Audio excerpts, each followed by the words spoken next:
I'm going to introduce my guest in just a minute, but I want to say up front that this episode is a little bit unusual in that my guest today doesn't really subscribe to my slow style approach. If you know a little bit about me, you know that I do rely on some foundational design principles. But I often encourage people to leave behind a lot of the design rules that they've heard about. From my perspective, self exploration and taking your time to layer your home are a big part of slow style. My guest today is Betsy Helmuth. The people she works with are just usually a bit different than the people I work with. They tend to want things done quickly so they can get on to other things. So they appreciate that Betsy gives them answers of what to do and what not to do. I mean, like most people, they're afraid of making mistakes. And so to alleviate that anxiety, they're looking for a set of no-fail design rules. So while it differs from the slow style approach, it's still totally valid and the right option for some people. Just like there's no one-size-fits-all way to design a room, there's no one-size-fits-all approach to how you go about creating rooms that you love, which is why I wanted to share this alternative perspective today. So if you're resonating with my guest, please go check out her website and her podcast, both of which you can find on the show notes page of this episode, or tell me if you're more of a slow style kind of person. The truth is, we can find valuable insight from multiple perspectives. So, without further delay, let's get started. My guest today is Betsy Helmuth, and I had the pleasure of being on her podcast, which is called Affordable Interior Design, a few weeks ago. And I am so happy that she's doing me the honor of returning the favor and coming on to Slow Style Home. Betsy has a lot of experience under her belt. She has been a professional designer. She still is a professional designer. She also teaches designers how to build and grow their business. She has been on lots of TV shows, The Today Show, HGTV, CBS, NBC. I could go on. Now, I will say, Betsy, that you and I have a different approach, which we talked about on your show. Yep. But I think our goals ultimately are the same. We get people to the same endpoint. Would you agree? Agreed. Yeah. If you're slow style, I think I'm fast style. But the goal is to have people love the homes that they're in. Right. And I think, and have that be attainable. And so for you, attainability a lot of times is on understanding what to spend on and what to splurge on, where to save and where to really invest. So I wondered if we could just start there. What's your worldview on balancing this idea of accessibility, affordability with cheaply made, mass-produced things that kind of fall apart and don't really last? Yes. And there's a number of factors that go into it. I primarily design in New York City and people are moving a lot. They don't always have a concept of the forever home. It's the 1 to 5 year apartment, right? And then they might move or the rent might go up and there's a lot of things out of their control. So it's hard to invest in expensive, well-made pieces when things are up in the air. It almost doesn't make sense, right? And that's where a lot of my clients are coming from. I just don't want to spend $10,000 on a built-in wall unit, even though I need the storage. Yeah. I have the books, I have the media, but it's just not going to fit where I see myself going. And so practicality comes into it. Sometimes the lesser quality things actually better fit the project or For example. so they want a great bookcase, right? Or you're proposing this TV unit. They have a lot of books. They have a lot of things to display. And they're like, I don't want to invest in a built-in. I'm renting this space. I don't even want to invest in something from Pottery Barn that's going to be $7,000. This is a time when IKEA makes sense. Now, IKEA is cheaply made and cheaply built, depending on who's building it for you. Oftentimes, assembling IKEA can cost you more than buying the piece itself. But that's an instance where it might just make sense to buy a few IKEA Billy bookcases and style them in such a way that it looks nice and really fits the wall, but it isn't the time. to splurge. And I Now, would there say are, my things that I have from IKEA have lasted far longer than I expected them to. yeah. And also because they are so inexpensive, I feel very free to do what I want to them, to paint them, to add a little trim, to do whatever. So there is some freedom in that. I'm sorry, go ahead. No, exactly. There is freedom in that. And sometimes it's just knowing that I have money left over. I didn't max out my budget. And that alone can feel like really lovely freedom Mhm. and responsibility. And then you can also upgrade it, do some IKEA hacks, and get that beauty that you're looking for too. Now, there are times when I think that somebody should invest. I think anything with drawers, whether Mm. it's a captain's bed or whether it's a dresser or whether it's a nightstand, if you're going to be opening and shutting those drawers regularly on a daily basis, you probably need to spend a little bit more money. Oh. For instance, That's a good rule of thumb. I had never yeah. thought of it that way, but right, it's because anything that has a moving part is more likely to fail, period. So you need to invest there. Yeah, and you want that ease of movement. The reason I say you're going to be opening it every day is because it's something that you're really wanting to work well and be nice for you. And then you can think about choosing the right size so that it can move with you as you move. For instance, I don't recommend for my clients in the city a long, low dresser, one of those 6 drawer, 8 drawer long pieces that can be about 6 feet long. I don't recommend it for city clients because oftentimes I can't move with them. So Right. if they're only going to be there a short time, if they know this is a rental and not a purchase, then I would say get a tall chest instead, but invest more, spend more on a piece that will most likely be able to travel with you no matter where you go. And even Yeah. in my own primary bedroom, I'm wanting to change my furniture around now just because I'm feeling itchy. I want a new view. Yes. I've been in the same place with the bed for 3 years. It's time to switch it up. But Right. because I have a long, low dresser, I can't move it to a different wall, which is preventing me from moving the bed. So getting that tall chest just gives you a lot more freedom, even though Mhm. people oftentimes use those long, low dressers almost as a TV stand where they're mounting their Yes. TV above it or putting it above on a stand. So sometimes it's just a practical choice, but know that it comes with limitations. But anytime I'm going to be opening that drawer every day, I'm going to be spending more money on it to get that nice ease. Yes. But in a nightstand, maybe I'm not opening the drawers every day. And so maybe I don't care as much. And maybe that's a Wayfair spend, right? Or maybe I'm open to assembling that on my own. These are things to think about when you're designing. What's something that you would always say if you only have one thing you can invest in, and we're talking the major pieces, beds, couches, that kind of thing. If there's only one thing you can invest in, and everything else has to be hand me down or IKEA or what, whatever you can afford, what is the one thing that matters?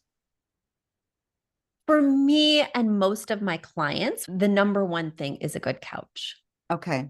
You want everybody to be able to be comfortable. You want it to accommodate certainly your immediate family.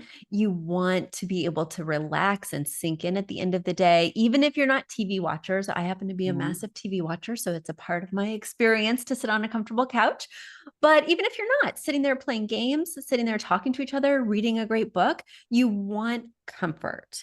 And very affordable upholstered furniture is oftentimes not all that comfortable, or the fabric is not a performance fabric.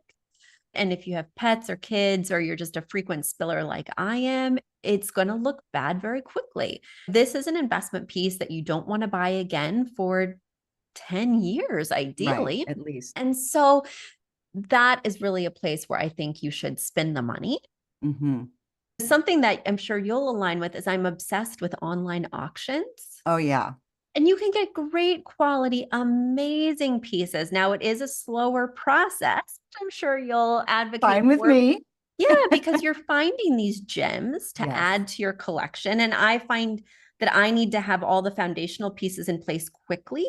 Yep. But the accent pieces and the sort of fun pieces like an end table or a lamp, I'm fine accumulating over time and getting fabulous deals, Right. at a place like an auction where you're getting this heirloom piece or just this really nice piece that's been pre used. Yes. Yes.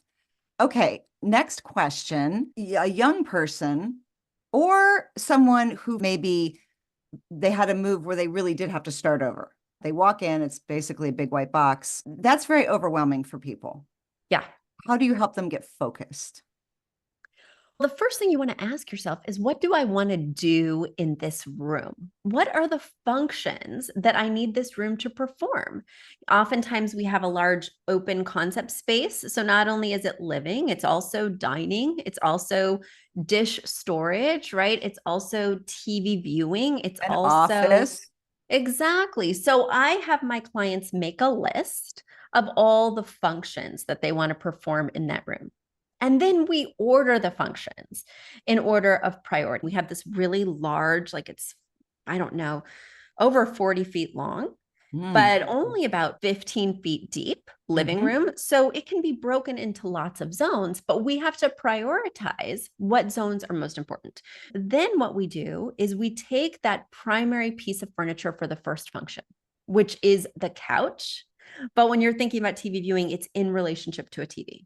Hmm. So I'm moving the couch around the room in relationship to the TV in my mind or on a floor plan, quickly drawing it. And in my case, I put it in a software and I move these items around, weighing the pros and cons of all the placements.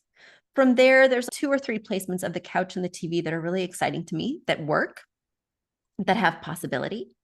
And so in those 2 scenarios, I'll fill in with the other items. I'll fill in with the gaming table and then the dining table, and it will become clear which plan is the best one.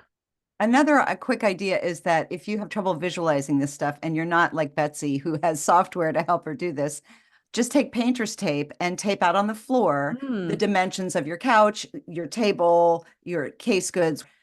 I have found that to be really helpful just to double check that, yes, there is enough room for me to walk into the space without having to squeeze by a chair or something. So, anyway, keep going. I love painter's tape. Yeah. Okay, so we talk about the function, and then let's say they've got their major pieces of furniture. They've got their couch. If it's a living room, they've got their bed or they've got a dining table, whatever. What's the next thing you would have someone focus on? How do they go from, okay, I've got a neutral couch, the rest of the room is blank. Do you always start with a rug or do you always start with paint color? Or is there no always? Maybe it's different for you for every client. No, there's not always. I love rules, Xandra. It really takes this thing that people think you have to have a magical eye or you have Right. to be really talented or you had to be artistic as a child. It takes all of that and demystifies it. So Mhm. I love rules. I use rules. And so I have a rule for creating that color palette. Okay. And what you need to do is find what I call an inspiration piece because a lot of my clients like all gray rooms or all beige rooms or all cream rooms. But especially if you're designing on a budget, those can look like you didn't make any choices. They can Right. look personalityless and they do Right. not look luxe when you got your pillows from Target Right. and when you got your coffee table from West Elm. It Right. just looks blah versus looking regal and Mm. minimal, which you Mhm. can achieve. But if you're Gwyneth Paltrow, if you have $1 zillion and a high end designer and everything is an amazing textile, right? And custom. Yes. Yes. So for most of us, we need to use color, not only as a distraction, but as a way to liven up the room and add our own personality. So when you're creating a color palette, I don't just randomly choose colors that I like and put them together. What I do is I look for a piece. Oftentimes it is a rug, but it could be drapes. I would say after rug, it's typically a piece of artwork that's quite large. Could be even a set of throw pillows as long as they're prominently placed, but it has to have 3 Roy G. Biv colors or more. And Roy G. Biv, we're thinking back to Sesame Street or Miss Rachel. If you're watching Miss Rachel every morning, like I am with your toddler. So, anyway, Roy G. Biv are the colors of the rainbow. It cannot be a neutral, it can't be like brown or black. It needs Mhm. 3 Roy G. Biv colors that are found in the rainbow from which we can pull our color palette. Okay. The reason I oftentimes use a rug is because a lot of my clients don't have large artwork that they're attached to emotionally. They don't know what they're going to choose. They feel a lot of pressure around art. They don't know how to select it. They don't want to invest a lot in it. So a rug can be like a large piece of art for the floor. It But is a once large you, piece of art. Yeah, for sure. yeah, depending on the pattern, if you have a solid rug, it's not going to be your inspiration piece, nor is it going to be a large piece of art. But those patterned rugs certainly can be. And in this room that I'm in now, my rug is very heavily patterned, very colorful, and it is the inspiration piece for the entire color palette in the space. Okay. So you'll pull 3 colors from that inspiration piece to use throughout the room, and that creates your color palette. When you use more than 3 colors, it can get a little unwieldy if you're not a professional. It can look a little bit like a curiosity shop or less sophisticated. So sticking to 3 colors, I find, is an easy way to keep focused Yeah. and still have it look very designerly. One thing I want to say before I dive into the ratio is that you cannot use a color in the space that's not in the inspiration piece. So say your inspiration piece has the burgundy, the violet, and a yellow ochre. I cannot be bringing in lime green into this room if the inspiration piece does not have lime green. So it also gives you a boundary, right? It helps you to focus and to say, oh, that won't work in here. But if I really want to use lime green, I better find an inspiration piece that has that for my next room. Interesting. Okay. I would disagree with that, but I think that your idea of having a boundary is actually very helpful. So you call it a rule, and I would call it a suggestion. But I get it. I get it. I think we're more creative when we have boundaries. But anyway, go ahead. And once you know the rules, you can break them. Okay, so the ratios are 60, 30, 10. So you want to use those 3 colors. We've brought to the example the burgundy, the pale violet, and the yellow ochre. You want to use those 3 colors in different doses. So you don't want to use them in equal amounts because then it's just going to feel very loud and it's not going to look like it's a focused idea that there's one thing kind of leading the charge. So if you did burgundy as your wall color, that would immediately be your 60%. Now, you could still add in a few burgundy touches here and there, but having the wall color envelop the room is immediately a 60. Now, you can also have a neutral tone on the walls because you're going to mix neutrals with this color palette. So you can have just like an off-white like I have on my walls behind me. And then maybe the armchairs are burgundy. Maybe the drapes are also burgundy. Maybe you have touches with a burgundy ceramic lamp. That's going to get you your 60%. Then you're bringing in the pale violet. Maybe that's a couple of throw pillows and an ottoman and some bookends. And then the yellow ochre is just going to be 10% touches. Right. Tiny little touches throughout the space, whether it's a collection of vases, whether it's, help me out here, a throw blanket. Right. A pillow, a lampshade. Yeah. Yes, exactly. Look at your list and decide what the big color is going to be, and then allocate the other accessories to those other colors. Now, Sandra was very upset with me earlier when I said only 3 colors. If you are feeling limited by only 3 colors, which I will tell you, most of my clients do not feel limited by that. And most of the time, I don't feel limited by that. Try and use 3 colors really in this way, and you will find that's a good dose. You are really getting a strong statement against that neutral background. But if you're champing at the bit, I've got you. The 10% can be any color found in the inspiration piece. So say the inspiration piece has 10 colors, because remember I said 3 was a minimum. Log down here has easily 12 colors. You can pull any color that is found in that inspiration piece and use it in 10% pops. Now, if you were to use that philosophy as your 60%, again, it would look overwhelming, perhaps a little chaotic, maybe too eclectic. And it would be hard to pull off if you're not a professional. So all these tips are meant for somebody to execute them with success on their own without a background in this. Yes. The thing I love about that 10% is that sometimes I like that to be my favorite color. Because when it is, especially if it's in a contrast, like on the color wheel, a contrasting color to the other 2, it makes it stand out even more. So I'm just picturing this burgundy room that you're talking about with maybe violet, these lovely velvet violet chairs, and maybe Yeah. the drapes are also burgundy because of you want that enveloping thing. And then the ochre, which is quite different, Yeah. are the lampshades. If that's what I want to emphasize, Right. they will really sing. So I don't think you have to think about 60 is my favorite color and I'm okay with the 40 and I could take or leave the 10. I think you should love all three of those colors. Right. But the one that you really want to emphasize could be the 60, like those walls, or it could be the 10. And so I think it's fun to play around with those ratios in that way as well. And I think that's such a fun way to look at it. Of course, I approach it from a more practical angle, Sandra. Of course, I do. Of course. When I'm teaching, I tell people the 60% should be a color that's easy to find when you're shopping. Or if it's not on trend at the moment, you're going to have a very hard time finding enough things in that exact hue. Interesting. Chartreuse, sometimes it's a little more yellow, Yeah, sometimes it's a little greener. And to right. get the exact same tone is going to be very difficult. So when you're thinking about the 60, I pick something that I know I can find easily. Hmm. Navy, I can find everywhere, all the time, timeless. Right, Burgundy is pretty easy as well, right? right. Cherry red, that tomato red, hard, very Red, hard to very hard. find. Yes. Yes, yes. So you want to be thinking practically, what can I actually find in a variety of big things for that 60? Then I love the idea of making your favorite color the 10. What I often do is my favorite color typically winds up being the 30, and the 10 becomes out there color that I can swap.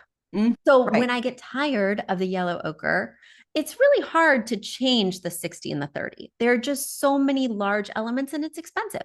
But I right. can change the 10 on a whim. I can Yes. bring those accents and put them in a box and bring out the 10% in a different way and go to Home Goods and just have some fun. That's what I like to do with my 10. Let's keep going with some practical advice here and some rules because, like I said, I am less of a rule person, but I still do the boundaries that it gives us, especially when we're feeling overwhelmed. Yeah. Rugs. Now, I have a thing about rugs. I really believe in buying the best you can afford because I do want them to last as long as a couch. I feel like they can be a statement piece, like you're saying about in your room. Mhm. And I also just hate seeing them going into landfills when people only get a few years out of them. And I feel like there are a lot of really cool looking rugs that are very on trend that are put out by some of the stores that truly within a year you can see the webbing because they've just so anyway, what are your thoughts around rugs and rug size and how to pick one? And I feel like for a lot of people they're an afterthought, and I Mm, tend to suggest that people think about them first, or not first but toward the beginning. I agree. There's such a big element in the room. Yeah, Or they should be. A lot of people are buying tiny rugs that are like little magic carpet rides for their coffee table. And that's the wrong approach. You need it to define the area. That's why it's called an yes, area rug. yes, So they do need to be large yeah, statement pieces. And so I couldn't agree more. It's not the first thing I consider. Typically, I go for those major pieces like the yeah, sofa or the case goods. But right thereafter, when I'm creating that color palette, it is one of the first things I choose. yeah, I disagree with investing a lot. Emotionally, I want to agree with you, but I have pets. I have two senior pets. yes, So between the hairballs and the accidents and the yes, whatever, if I had really invested in these rugs, I would be devastated on a daily basis. And also, I have a 1-year-old yeah, who spills and yeah. yes, all the things. Over Thanksgiving, she knocked into the coffee table and all the wine went all over, red wine all over my really nice rug. So I just It have to live happens. a different lifestyle Yeah, than yeah, I would if I didn't have senior pets and I didn't have children. And plus I don't want to stress out. I want to have people over and not have the white drinks only rule. I yeah, just want to feel a little bit more relaxed. But yeah. one way that you can achieve that, even with an expensive rug, is getting a patterned rug, something that really Yep. camouflages stains. If you do get that solid gray or tan rug, it's going to show everything Yes, immediately. immediately. So I just really avoid solid rugs at all costs Hmm. and encourage my clients to have a little bit of pattern to help with that longevity. Yeah. My workaround is I encourage people to go to antique shows and buy a very old rug that is way less expensive. And the durability, in my experience, has been incredible, lasting for years. Always a patterned rug, don't really show the stains. Sometimes they've got a little wear to them. And so it just all feels like it's timeless and it's been around for a long time. Of course, you have to like that look. Yeah. But I do think that if you want both, if you want something that you don't have to stress about and affordable, I always say, let's go find one at an antiques fair. What's a common mistake that people make that you've run into that if they just knew the rule would just alleviate so many problems? So don't mention Well, one of those. curtains, that was the first one that came to mind actually. Okay, all right, okay, Because I I'll was let you do just it. watching Married at First Sight. I'm sure you guys all watch that. And in this guy's apartment, he did not have curtains that went to the floor. They were cropped. Mhm. He had a really nice apartment, really great views, nice furniture. He'd obviously put himself together pretty well. And then he had these little cafe curtains that Yeah, stopped at the bottom of the window rather than yeah, going to the floor. And instantly it cheapened his home. Instantly, yeah. I was like, he does need a wife. This dating show is right for him. So, anyway, that's just one that I see where even if the drapes are like 3 inches off the floor, Yeah, right, and floating in space underneath the window, it looks ill-fitting and yes, takes even an elevated room down so quickly. yeah. The It drapes just need to shortens brush the the whole floor. room. It looks Yeah. like it's like Pooh Bear. You're wearing a top without bottoms. It just doesn't. Wow. Wow. Yeah. It's problematic and it's just so easy to drapes are not necessarily easy to measure for. So I will correct myself. Other things are much easier, but it's worth the extra effort to get the right size. Just like with Mhm, trousers, just like with sleeves, people can obviously see and it cheapens the look when they're not at the length they should be. mhm, mhm. Yeah, yeah. Yeah. And what about blinds? When do you like to see a blind instead of a curtain? So my philosophy is a fully dressed window has blinds and drapes. And you're Mhm. going to manipulate the blinds every day, but the drapes are there just there to add color, pattern, texture, and elongate the. Yes. Okay. But in a very modern build, very contemporary, even mid-century modern, I'm fine with just blinds because it fits the architecture to have that sleek look. And Mhm. oftentimes, these more modern, say, floor to ceiling windows or other kinds of transom windows that you'll find in a mid century modern just aren't well suited to drapes. Yeah. They were So, probably made without drapes in mind at all. They wanted the window to be seen. Yeah. and so it can be very hard to impose drapes on that Mhm. architecture, by the way. It Mhm. can look contrived. So Right. in that case, I would only use blinds. Yep. And then opposite, there are a lot of windows that don't necessarily need a blind. I see a lot of pre-war apartments in the city. I happen to live in a home that was built in 1930s and the windows are so beautiful, but they're just perfectly set up and the perfect width for one drape on each side and you can just open and shut. I Hmm. find that for me the blinds aren't needed. Even though I like the idea of opening a blind and shutting the blind, I also really like blackout and I just For can't a get that bedroom. good Yeah. blackout. So I'm drawing the drapes anyway. And then what am I doing with these pesky blinds? So I Yeah. wound up taking the blinds. My home came with blinds and I took them out of my bedroom because they were just cutting off the natural light at the top and I was drawing the drapes for the blackout anyway. I'm so lazy that my preference is to do a sheer, Yeah. just a linen sheer that always is closed. Yeah. And then my drapes don't move on either side so that I don't even have to open and close anything. What about blackout? Don't But you need see, your I don't blackout? need that. That works. Oh, I need the light in the morning.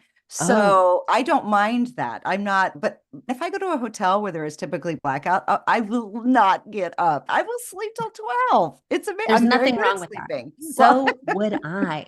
Yeah. Yeah. I have a 1-year-old alarm clock, but so would yes, I. Yeah. yes, yes. A 1-year-old alarm clock. I get that. Yeah. Yeah. Okay, lighting is huge. And in my opinion, most people don't have enough of it. There's an overhead and that's it. Yeah. Talk to us about your approach to lighting. I feel that in addition to no matter how many overheads you have, every room besides a bathroom and a kitchen needs 3 lamps. Mhm. So it can be floor lamps, it can be wall sconces, it can be table lamps, but they have to be on a human level, right? Not Mhm. vaulted way up in the air, creating cozy pools of light that you can modify. Ideally, they'd be on full range dimmers or 3-way switches, or as you say, you can't have too much because you'll just turn it off. So you might as well have more and then create the experience that you want. Yes. And So that's my philosophy as well. and lamp shades. I love buying antique lamp spaces, and I Yes. always want to get a new shade because they're either ratty or they don't smell very good or I can't quite clean them. And I have Yes. a source that I really like called Lamps Plus because you can or they customize for you, but you have to know the dimension. I had no Yeah. idea. I've been using them for over a decade. I had no idea they do custom lampshades. Oh my gosh. Yes, and they're really affordable, I think. That's amazing. And Wow. you can specify the size of the harp. You can say no harp. Yeah. One thing that I would say is when you're putting a lamp on a side table, you want the lamp's height to be the same height as the end table or shorter than. And that includes with the shade. So from the base to the top of the Mhm. shade, it would be the same height as the end table or smaller. Now, again, all rules are meant to be broken. If you're doing something with playing with crazy proportion or you want it to feel really extreme, then you can go outside the box. But know that most people are going to walk in and think you've made a mistake. So stay within those parameters in order to just have a graceful home that most people are going to feel comfortable in. But that's my guideline when choosing a lamp. And you'll find that so many people get table lamps that are just way too big for the tables. And then there's no place to put a drink, there's no place to put Mhm. a book. And it's just this hulking sculpture on top of this tiny pedestal.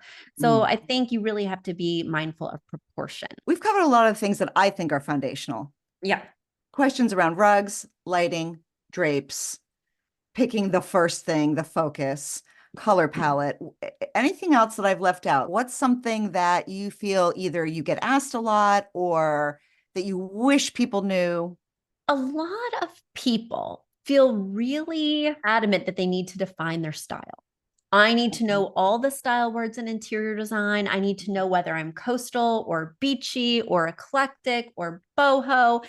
And I do think that can be a very helpful exercise. But if you're not a design professional, I don't feel like you have to know all the styles. Mm-hmm. What I would do instead is go online and look for pictures that resonate with you. So Mm-hmm. I wouldn't even put in beachy or boho or coastal. I would just look for pictures that you like of Mm-hmm. spaces that speak to you or that Yeah. you would like to live in. And then look and see or put them in AI and see what style they are. But I think people get limited by starting by defining themselves and then they can't evolve. So I'm coastal. That's what I like. That's what I Yep. do. And they move to a new space, or they even just a few years later feel differently. And yet Then they're stuck. they're stuck. They're Yeah. stuck in a style that they don't even resonate with anymore. They And I don't take it know a step how. further and I say to people, I don't even use style categories. I don't like them. I think they box you in. I think they start making you feel like everything has to be themed. I care much more about how you want to feel and replicating an experience that maybe you've had that you want to try to bring into your everyday life than choosing a style category. I create 2-word phrases to define a space, a feeling word and a style word.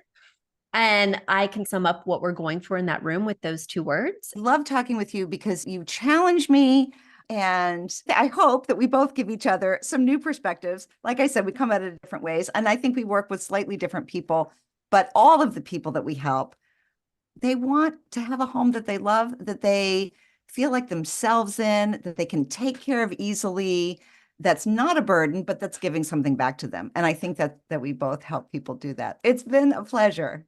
Yay. I'm so glad you had me on. And I couldn't agree more. And also, people who love hearing about design and listening to podcasts on design like to hear it from a lot of different angles. So it Right. helps to get that holistic perspective by Yes. listening to different suggestions or rules, Absolutely. slow or fast. Yep, it's so true. I agree completely. It was such a pleasure. And I hope to talk to you again soon, Sandra.